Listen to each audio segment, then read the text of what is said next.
I was also irritated by the fact that really why is autism considered disability and a neurodiversity that should be considered protected, should be considered like an identity, should be considered like, not a disorder, not a disease or any of that. Let me rephrase that. No one traumatized me, or just no environment, no one event or two events sparked my intrusive thoughts. You know what I mean? Or like ableism, like you see them with like one arm, like how can you judge them like, hey, how can they do all these things? And I think that's a normal preposition of human beings. I don't think anything. It's just that for a long time I didn't understand why they would be so happy with themselves and with their identities. I mean, I guess I'm okay now, but I consider it more as a neutral thing rather than a disorder. Again, I also have OCD and anxiety, which I would describe as an inner negative voice, but amplified, and also repetitive, intrusive thoughts and certain. You hear that, guy? No dick pics for Sabine, please. Okay? Thank you. Public announcement. When I said I didn't want to be autistic, I also said I did not want the challenges necessarily.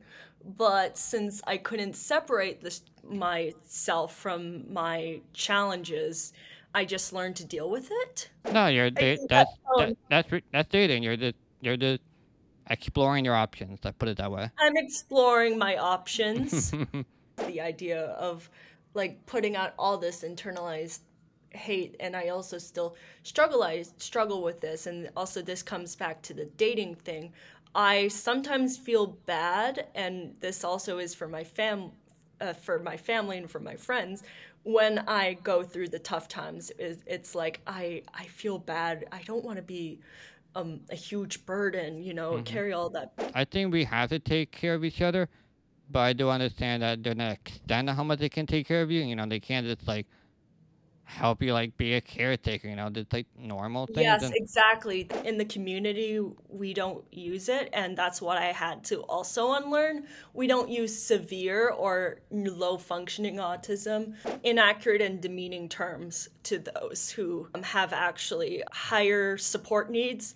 Yeah, that's the correct term. High support needs than those who are low support needs, like myself. And really, it's also on a wheel as well, rather than a spectrum. that is hella confusing. Some people have an underlying meaning of why they can't do these things, and I get it. But I think some people are just lazy and they don't have anything wrong with them. They just don't want to apply themselves to it. So like, hello, welcome to my podcast, Two Mics, One Joe Suits. I'm Joe Suits, and I'll be giving a mic to Sabine.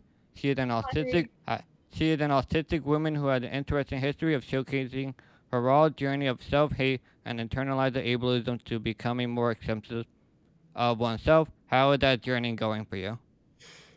Well, I am still learning a lot about myself, and really the first journey, my first hurdle in the journey of getting over that internalized self-hate was really not pushing my internalized hate onto other people, or my internalized self-hate, my internalized judgment onto other people. For instance, I would be judgy of other autistic people, or like especially ones who are nonverbal. I might correct myself, non-speaking. I didn't understand them.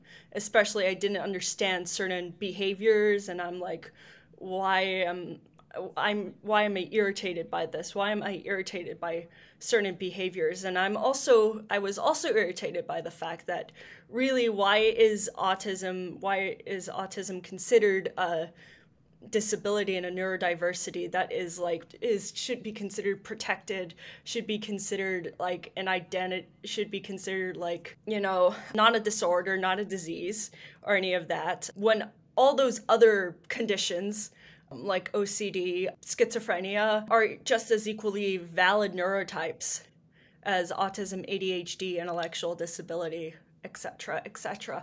So I think it was extremely black and white. It was either it has to be a disorder, or it has to everything has to be a disorder, or everything has to be a neurotype. Which, I mean, I just think that if it's if a disorder is can like I also have OCD and I think that's also a neurotype. I would just say that. I really did not I really think it is more inborn for me as a condition, and no one traumatized me to like want to wash my hands all want to wash my hands. Let me rephrase that. No one traumatized me, or just no environment, no one event or two events sparked my intrusive thoughts. You know what I mean? Hmm. I think what you're just thinking is a kind of a normal thing. I, some just choose to express themselves. I think it's okay to judge another disabled person for something that they can do. And I think ableism actually is a normal thing. I think the disabled community goes too far with ableism that you can't judge everyone, and I feel like that's too much. I think everyone judges everyone normally. Like let's say you judge a really pretty girl, like some will say they're dumb, and maybe some of them are dumb, but like some of them are really smart. I think that's just normal. Or like ableism, like you see them with like one arm, like how can you judge them like, hey, how can they do all these things? And I think that's a normal preposition of human beings. I don't think anything you're thinking is wrong. I think it's just a valid response of seeing something. And I think more than that, it's like, how can they get away with, or allow themselves, not get away with, allow themselves to flap their hands and not like be happy essentially being themselves. And for me, it's like, I have to force myself. I'm compelled to force myself not to do these things. Not that I can, but it just doesn't feel natural to do this. Oh, so you're just saying that you don't understand why they do it. I mean, I do. It's a release of happy emotions, but it's just that it was just my reasoning of that. I do I it it's just that for a long time I didn't understand why they would be so happy with themselves and with their identities. I mean, I guess I'm okay now, but I consider it more as a neutral thing rather than a disorder or a curse or just an identity or a superpower. I really hate that word actually I, I, for I'm being a, autism. yeah, I'm gonna agree with you to an extent. I think it's normal to say why is this severe disabled person happy all the time, and I feel like I can explain that. So I think it's that a lot of these disabled people are so miserable for so long that their level of happiness is so low. So like when anything even nuanced that to us may be normal, for them it would be a huge deal because like let's say our happiness level is like 4 to 5, right? Their happiness level might be at a 1. So like just anything of just going outside is like a huge boost. So they go from like a 1 to 3. So they express their happiness in that way. But for us, going outside is like we go from a 4 to like a 4.1, for example, right? Mhm. Uh, Yes. so that's Also, why, yeah. yeah, it was for me just feeling certain emotions and feeling happy and feeling sometimes comfortable in my own skin because again, I also have OCD and anxiety, which I would describe is an inner negative voice but amplified, and also repetitive intrusive thoughts and certain routines I have, although that could also be autistic behavior. Again, these are like really overlapped, Hmm. almost like mixed. No two brains are the same. It seemed that like we're both on the same page in a way, but I think you think of it more intensely, and that Hmm. gives a more negative emotion. And but I will say that you're a good thing about you that you're actually aware of it, and you're not just like you're actually aware of where you are, and then you're kind of going, "Hey, these thoughts I have might seem normal, but they seem a little bit intense, and I have to like do something to like, or you have to like tell your brain like, hey, I feel this thing, but it's not as tense as they should be, but your brain is like, make it 100, where you should be like at 20. And that Yes, I'm very aware of my intrusive thoughts. extremely aware. Does it affect you all the time, or does it? It can affect me all the time, yes. It's always there in my brain. Like I said, it's very chronic and very inborn. Mhm. I wish there was like a first person, identity first, a way to describe OCD, like I'm an OCDer or something. I think does social media make it worse for you because everyone will post mostly their good sides to them, and I feel like that would affect someone like you negatively. Well, yes and no. Yes, because I feel like I don't have things in my life that social media reflect, and no, because sometimes I get inspiration from social media and I get social interaction from social media. I feel more comfortable online than I do in the real world sometimes because I feel I can carefully phrase my words better in social media than I do in the real world. No, that makes total sense, and you also can just walk away too if you don't like something. You can just like put the phone down and just walk away. Where in person you can't really do that. You kind of have to like commit to the whole, conversation. Yeah. Like I guess it's easier with this because you can just like close your laptop or whatever and just walk away. Yes. And also you could block a person if they're like being mean to you or being harassing or like sending you pictures of dicks or something like that. You get those? No, but I used to. Oh no, I don't know like what any guy even be like, hey, this person might want a dick pic. Let's do this. No. Like I never met any woman I would like, hey, you know what? I want a dick pic today. No. I'm sure that some straight women or bi women want a dick pic, but not me. You hear that, guy? No dick pics for Sabine, please. Okay, thank you. Public announcement.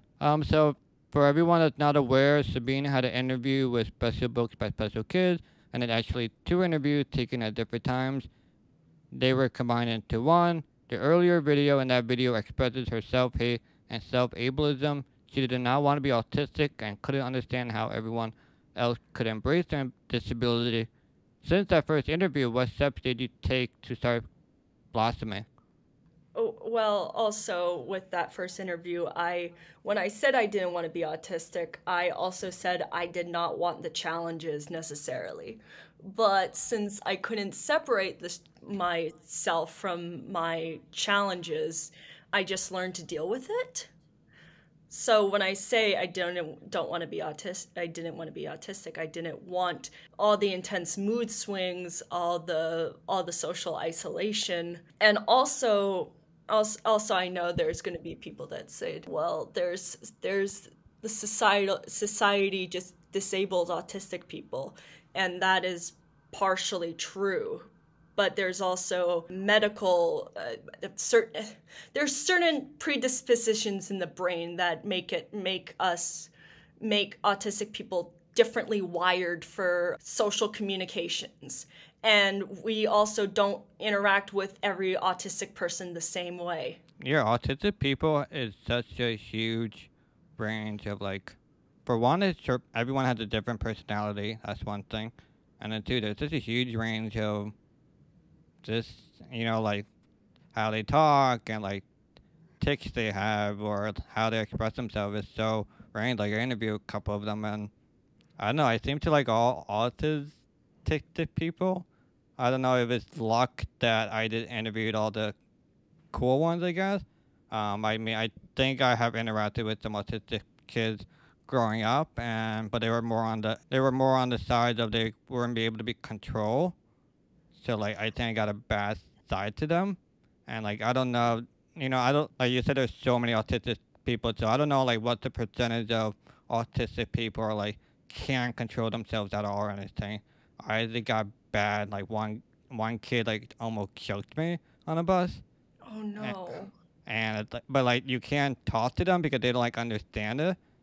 And so like I'm fine. Like it was just like whatever. I got like when I was growing up, I got like a bad rep toward the disabled community because my disability is very severe. So I was always grouped with the very severe disability people, and Mm. like a lot of them are, they always associate if you're a severe disability, you're mentally off too, and I think that's pretty common, and I got it to an extent. But my Mm-hmm. problem is that I am, I'm very intelligent and all that. I just have a very severe disability. So like the thing is, I always group with them. So like I couldn't grow that much because they always put me in a box. That was really hard. So like I hated the disability community for like the first 27 years of my life, and like the last 2 years I've been submerging myself back in the disability community and like see what's up and see maybe. Yeah, I'll see like some disabled people and like they were really cool and they're just doing normal things and I was like, hey, let's try this again and maybe I got a bad rap or something. And I've been meeting a lot of cool disabled people, but I realized that everyone had the personality and everyone's different and that because you have a disability doesn't mean that you will get along. So like I met some really cool ones that can really call my friend and I met some that, I would never talk to again, I'll just unfollow and whatever. So like just Yeah, I think kind of the same. I was kind of, it was kind of the same for when I was growing up. And to be honest, I think you also got to find your own people, whether that be autistic or disabled or neurodivergent or neurotypical. Yeah, I've had friends who are neurotypical and autistic and neurodivergent who didn't work out, and I've had people who worked out as well. I kind of care that you're disabled because if I'm very severely disabled and I'm there disabled, it kind of doesn't work out because now we're both kind of stuck together because like I can't do anything with them because I can't do anything for myself. So I kind of go more attractive to the people that are more physically able because then they're able to meet my needs more. So like we could go out more and like do all these great things. If the person's in a wheelchair, we really can't do anything because I can't really reach you because of my disability. So I'm like in a weird place where like I kind of fit in with the disabled community, but like I also don't. But I also don't fit in with the regular people. Like I understand why they wouldn't want to hang out with me in terms of like I'm kind of like the anchor to the group. So like let's say they want to go hiking, they can't go hiking as much because I'm there in a wheelchair, and I get it. So I'm like stuck in the middle here, and it's like hard to Hmm. like navigate that. Yeah. And but I'm just thinking because some wheelchair users are ambulatory, you know.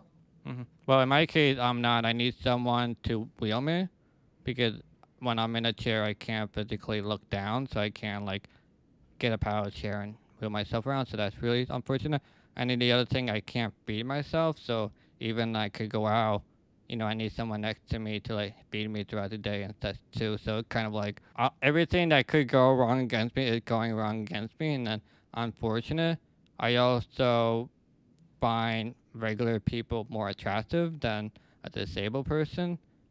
Like, like I A think, physically disabled person, because remember that neurodivergence is also a disability, and psychiatric conditions can be a disability too. yeah, you're right. Yeah, I don't know. It's also hard for a disabled person to also date a disabled person because sometimes, like a relationship, you kind of need each other. And like, what if I'm not doing well and you're not doing well?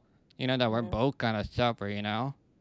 So it's kind of like a weird thing. Like you should hang out with them because like they know, like they understand you, but at the same time, they also might not be able to help you either. So it's kind of like you got like Yeah. kind of shitty like when you put it out like that, but it is it's kind of the way it is. Like I want to put myself in a better position. I don't want to make myself lower just because of that. But it's also Yeah, it's shitty to express it in that way. But it's kind of like reality. You want to like go. You want to be lifted up. yeah, I agree with this situation, and I understand it must be difficult to be in this position. Yeah, I mean it is what it is. It's hard to challenging. Like I understand it. Like I understand when I'm single. Like I'm not complaining to the world. I'm not mad at anyone for that. I just try to think everything a realistic possibility. I think I think sometimes like another controversial I think would be like like chronic ill people will be like, oh, they don't have the energy or the spoon to like hang out with people and like chat and text back or call back. And I'm like, those are kind of red flags in a relationship. So like, why, if you're expressing that you need space and then that, why should I date you? Because then you're like, you're not gonna be there for me. So it's kind of like red flags too. Like I understand that you'll need your space, but like if we're also gonna be in a relationship, you gotta like kind of pony up and be in a relationship because I can't just keep waiting for you either. Like Just yeah, sorry, just everyone has their own boundaries. Have you set up a app or dating site, like dating profile? yeah, I'm just not an attractive person to be with, just in a general sense. And then to top that off, I have a very niche personality of like I'm a very cerebral person, and I get along kind of well with a lot of people. But if I'm gonna be dating them as such, they have to like spark of like a something inside of me with my niche personality that would really make me happy inside. And I only Well, met two girls in my life that were able to keep up with me in a cerebral sense. I imagine that you keep looking for your person because I think I'm not attracted to you. I'm not attracted to men, but I imagine you're going to be very attractive to a woman someday. I used Yeah. to think that I'm also not. I used to think that I wasn't also going to be able to date or be in a relationship hmm for a long time. How did you find your partner or partners or? Well, I currently don't have a partner right now, but I am dating couple. I'm not. I don't know. I am feeling a couple of people. Yeah, I didn't mean to say that way. No, I think that tone. that's dating. You're just exploring your options. Let's put it that way. I'm exploring my options, and I will be willing to date multiple people at the same time as well. Like women at the same time, or and femme presenting non-binary people. Yeah, non-binary people too. Yeah, how did you meet these people? Well, nothing has been confirmed yet. When I say feel out, I said nothing has been confirmed yet. hmm We didn't say this is a dating relationship. We're just, you know, nothing has been confirmed yet, which is how do you meet them? Do you meet them through apps or you met them in yes, I person? meet them through apps. I meet them through apps or yeah, it's sometimes very hard for me to go to social events because also being in Austria and the language barrier too. Yeah, I Yeah, do I tarot. don't speak a lot of German as well, which I should learn, but I'm learning French on Duolingo. Wow, that's impressive. Yeah, it's difficult. I think you're just being you non-disabled physically. I think it will help a lot. It would help me tremendously. Like my self-esteem is great, which is I guess odd in a sense because a lot of people would not be this but confident in the body I am. But it's just yeah, I just think I'm not an attractive person. Like I think I have a cute face, like I'm not denying that, but like my body's not attractive and I get that and people are not attracted to that. I also kind of I don't say bring baggage with me, but like if you're gonna date me you gotta have to like learn things of like this disabled person, like having to take care of me. It's like you kinda have like you have a responsibility to take care of the person, just like the other person has a responsibility to take care of you. So like let's say you're allergic to something or some like I did kind of put like what are your barriers? What is your red flag? What is something I should learn about? So like let's say we don't like talking about your parents, for example, or something, like that's fine. Like I won't bring it up or anything, but it's like me getting to know a person. If I'm gonna start dating them, like I want to like know what I can talk about, what I can't talk about. I mean, I just try to create a positive relationship. I also want to, if I do exit the relationship for whatever reason, hopefully that it doesn't turn out to be like she cheated on me with like 100 guys. But like like I want to have a positive relationship between us, and then if it doesn't work out for whatever reason, it doesn't work out, I'm willing to have that conversation, because I think like a relationship is like a business relationship too. You know, like what do you Hmm. bring to the table? What do I bring to a table? How can we help each other? Like I want to combine forces and grow with each other. I don't want to stay put, you know? Sorry, I was thinking about the image of the Saiyan combining like the Dragon Ball, the Goku and another person combining. If you've seen Dragon Ball, you know. I never watched it, but I familiar with the concept. Yeah, I think you know, like I was talking to a girl that I really liked, and I thought like really, I thought it was going really great, and then we did never talked again. And I'm like, okay, yeah, I was like, what will like trigger you? You know, like I what is hate ghosting. I really hate ghosting. yeah, and then, I mean the thing is like I really liked her, so like reached out to her, like what happened and such, and then she was like, I've been through a lot, and like I don't want to hurt you or anyone, and it's like not gonna work out.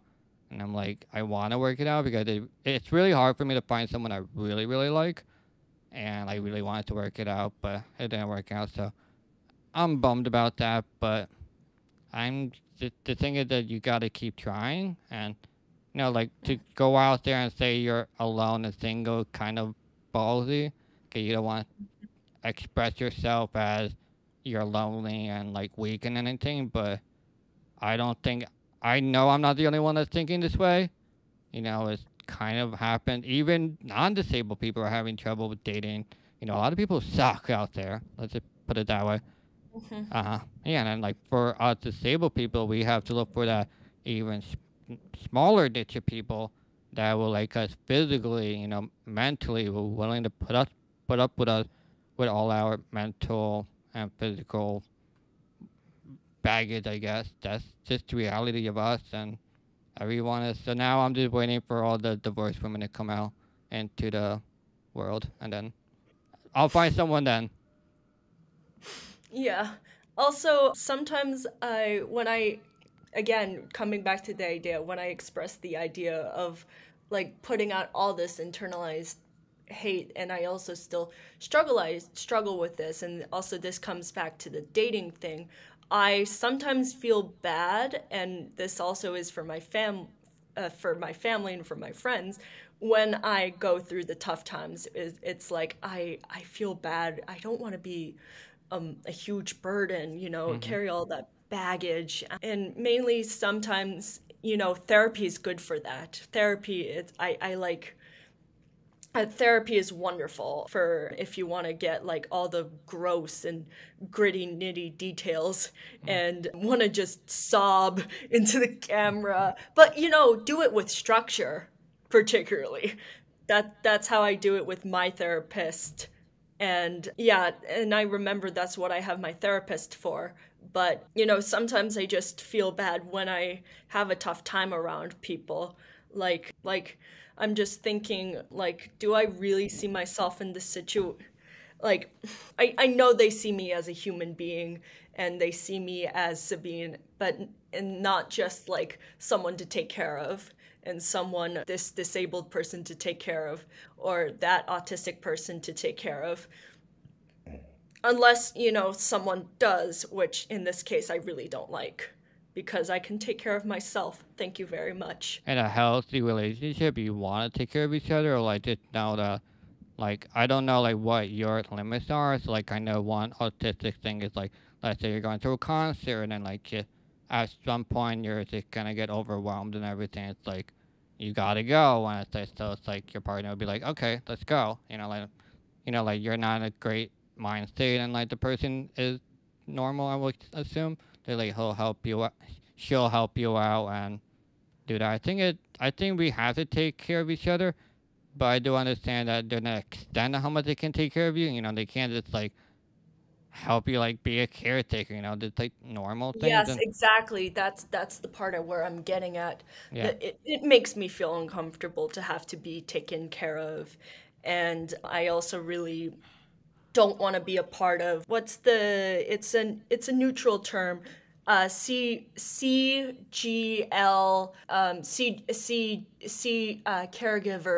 caregiver little dynamic as well. It's kind of a kink dynamic, but also a lifestyle dynamic as well.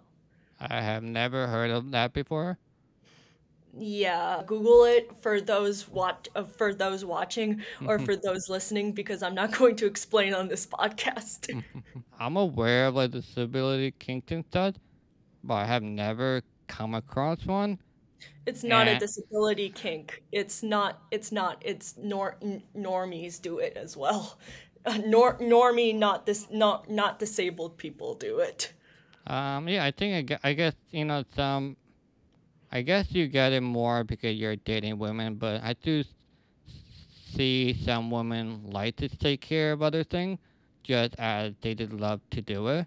And that, like, I don't know about you, but like to me, I don't like it in a way because it feels too much. I like to do things independently or like with some help. Like I like input. Like I like, I want like two individual people to work together, but it makes it Same. hard because that's also I need someone to take care of me, so I have to like I get attract those people that like to take care of things. I think it makes it Mhm. easier to get dates done because you're not asking as much because I love to do it, versus someone that doesn't like to do and you're forcing them, so that like creates a bad rift in the relationship. Mhm.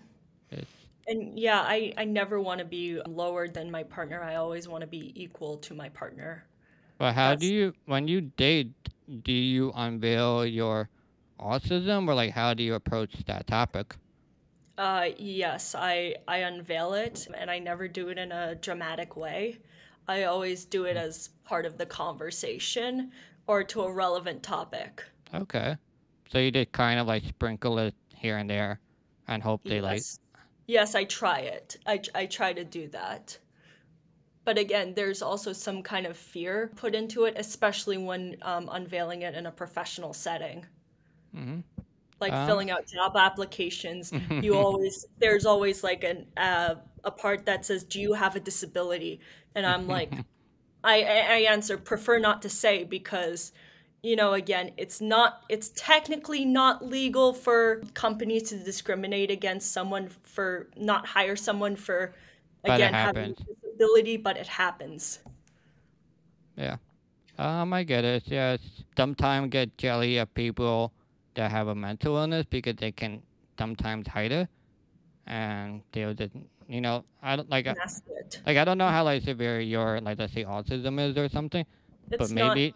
severe. It's not severe. And in the community, we don't use it. And that's what I had to also unlearn. We don't use severe or low functioning autism. Sometimes we use the term high needs if a person is verbal or nonverbal, but yeah, and again, I'm slipping up. It's non speaking. So if someone is non speaking, we would use that. And in the community, it's also usually it's I would be low needs and verbal and speaking.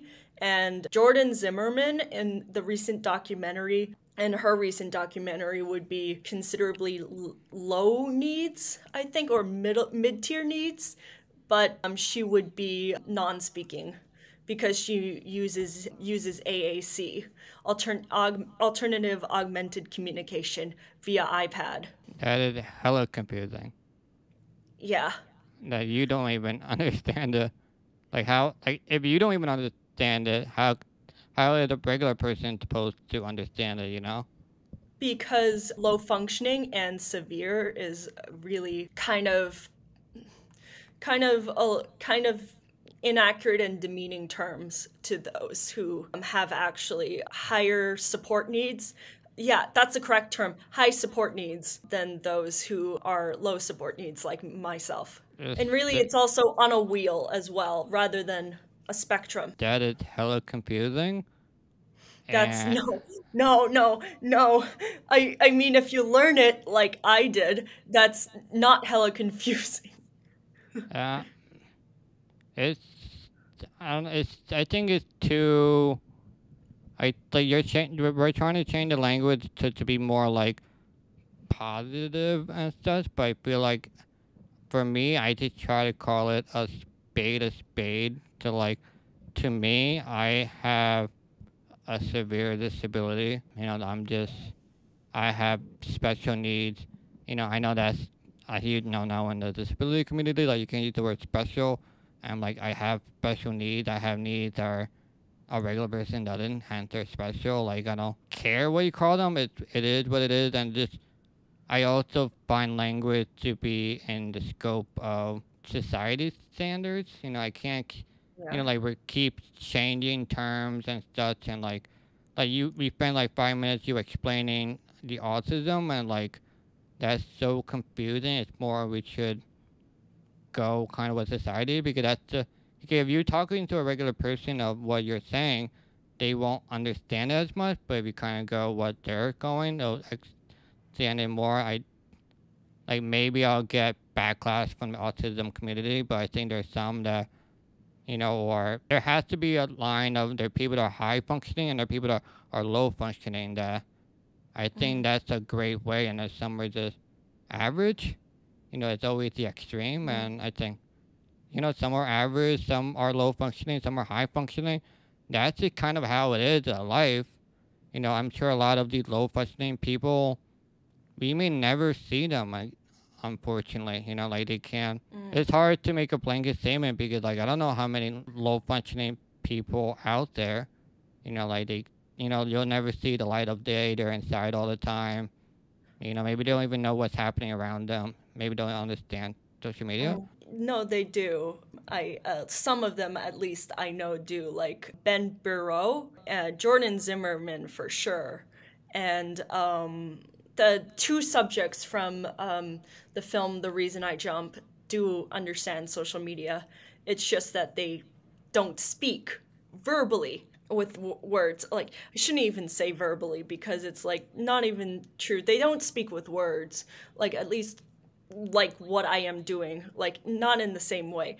And I do understand your perspective though about the complication of language and how it might be confusing for someone who grew up with the terms high functioning and low functioning, for instance. And it took me a while for me, like I said, to learn the terms about how language is changing, about how that specific language is changing and evolving.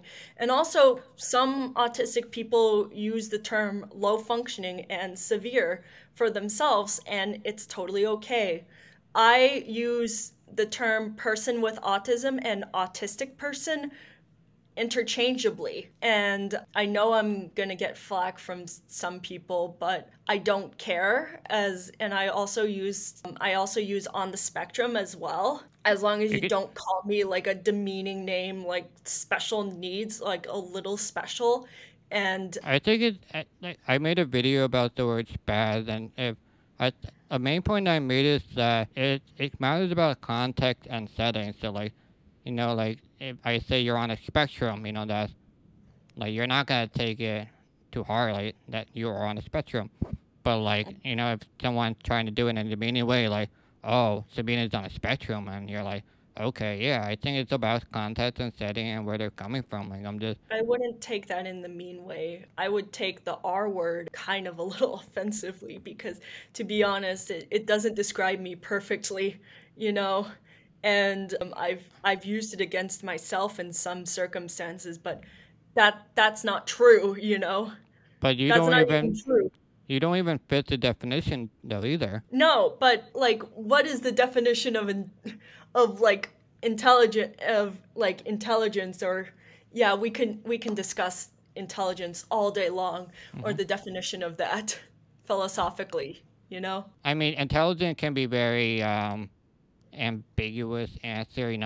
Some are really good at, you know, math, but they can't cook for their life, and some are really good at, surviving in the woods, and then some can't do. Like there's so many ways of, like I'm good at podcasting and video editing, but like, I can't do accounting to save my life, or like Exactly. heart surgery. Like you mentioned before with low functioning, I wouldn't consider nonverbal low functioning.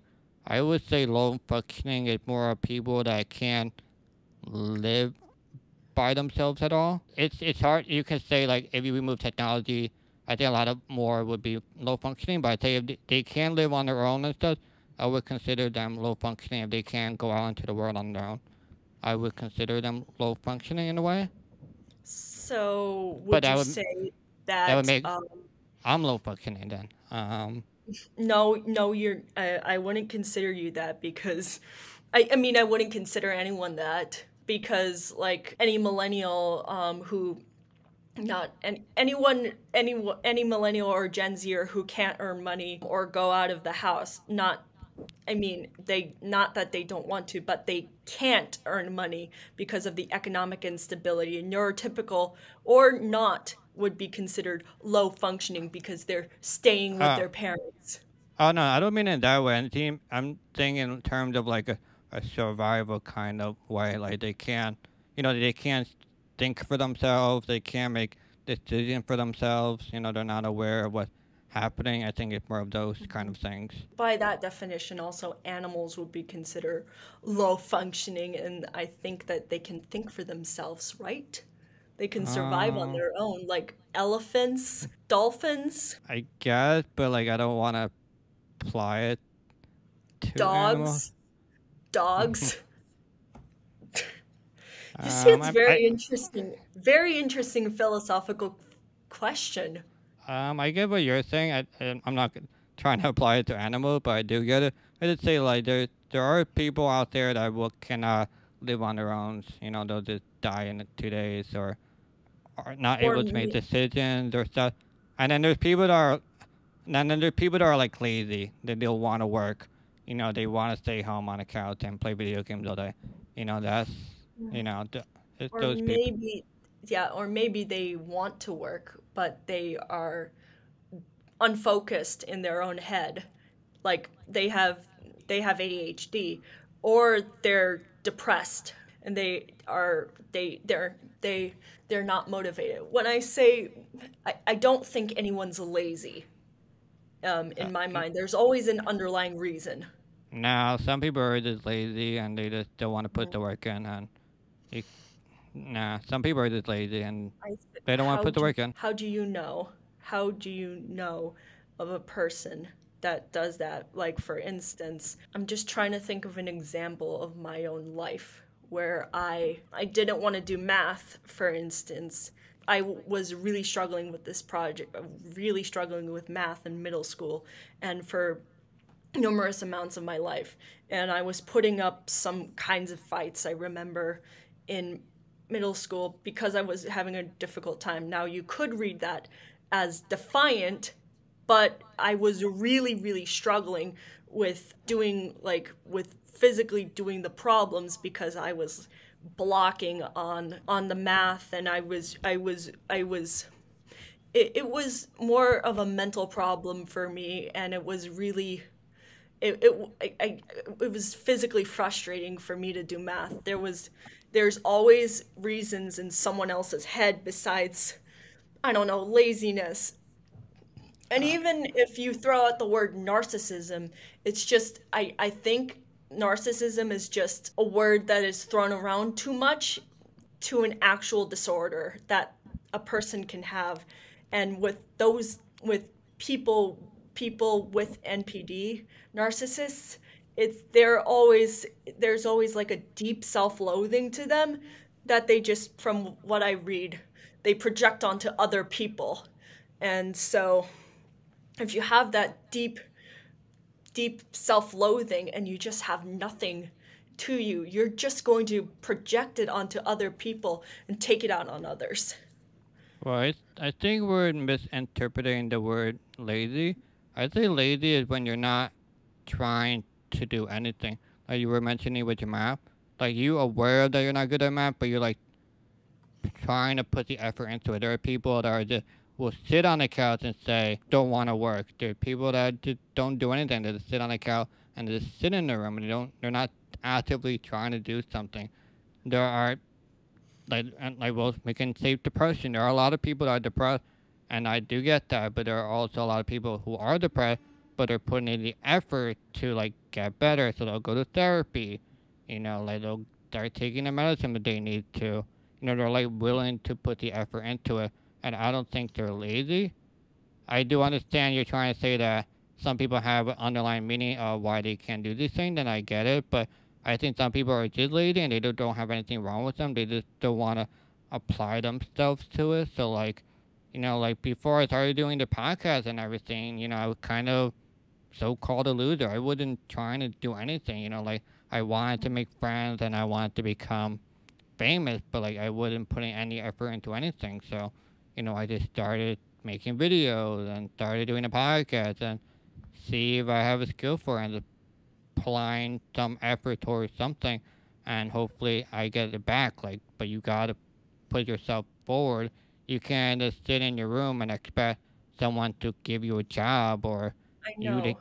get better. Like that's laziness and you gotta, like no one's gonna hand you anything. You gotta like go out there and make yourself better. And Yeah, I did, yeah. sorry, maybe you were going through a rough time at this period. Like I said, like maybe you were going through a rough time. And I that's just thought, well, I mean, it made sense if I'm not doing anything and you're just in bed all the time, like the world's not gonna give you anything. But if you start working and people see you're valuable, then it'll be like, hey, I want to work with this guy. No one's gonna want to work with you if you're not putting out any content or see who you are or anything. You could say with like the dating, like, hey, I want to date someone, but like, if you're not putting yourself out there, no one's gonna find you or anything. So you gotta put yeah, yourself out. like the incel mentality, you know. But I just always think that if there's always also other environmental factors. But again, I agree with you again, I wouldn't say to someone, you're not trying hard enough, or you got to try harder. I would always seek to understand someone first and their underlying issues or the environmental factors of what's going on before accusing them of being lazy or trying hard enough. No, I get there's like a small part that you want to try to understand them and such, but sometimes maybe they're just not putting enough work or they're putting the energy into the wrong things and don't want to sacrifice things. Before I take the mic away from you, is there anything you want to say, promote any words of wisdom, the winning lottery numbers? The mic is all yours. Mm, any lottery numbers? What do you mean? I don't know, maybe you'll get someone lucky. Get someone lucky? If they choose the number, then they win. I I want to promote my Instagram. Follow me at Sabine's Sketches and Photos. I'll be posting a couple of drawings soon and also redraws of my own characters. I am also hoping to make a new profile picture. Wish me luck because I am bad at drawing myself and bad at drawing humans, but I am getting better. Okay. Well, thank you so much, Sabine, for coming here. Thank you, everyone, for listening and watching. And I'll see everyone next time.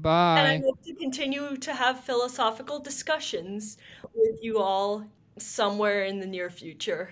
Yeah, all her links will be in the description below. Thank you, everyone, and I'll see everyone next time. Thank Bye. you. Bye.